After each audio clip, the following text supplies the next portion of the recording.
Well, you might think that this home is made of stone. It's not And stone? Washington would have been quite happy if you would have said that.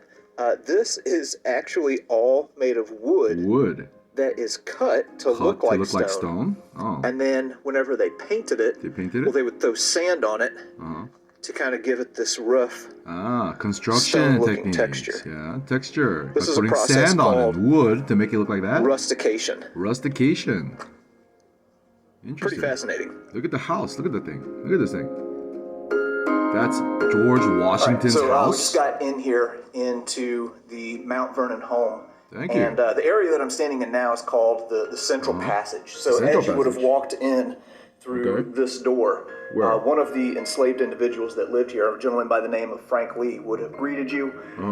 And then depending on your social status, if you were of a lower social status, there was a row of chairs here that you might sit at. But if you were part of the genteel class, well, there's a room right here that you would have been welcomed in. The Gentiles? Now, I know a little bit about Mount Vernon. But there are people here, obviously, who know a lot more, such as this guy right here. This is Jeremy Ray. Hey, Jeremy. He's the director of interpretation, so he's going to kind of walk us through Mount Vernon. Oh, look at George. And tell us a little bit about this historical look at home. George Washington. Thanks, JD. To begin with, the Central Passage area here that we're standing in is part of the oldest section of the home.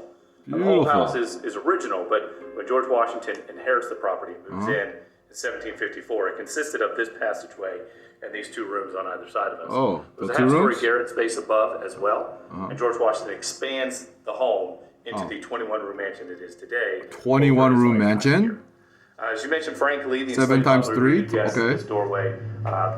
Year 2021, year of grace, 21-room mansion hotel. Parlor, a little more formal. The parlor? Wow. You see here on the right, we have some portraits of General Washington and Mrs. Washington. Oh, look at that. Some of the earliest known Crown portraits of moldings. General Washington. This is not an original piece, but what is that? A replica of that portrait. Washington is really growing into society in the 1760s, early 1770s. Wow, see that? George Washington. Men of note from the House of Burgesses and so forth. Men like George Mason, for example, one of his neighbors. They meet most likely in this room several times in the 1760s and discuss things like taxation without representation. Oh, no taxation without, okay. Okay, so this is the front parlor room that Jeremy was just describing.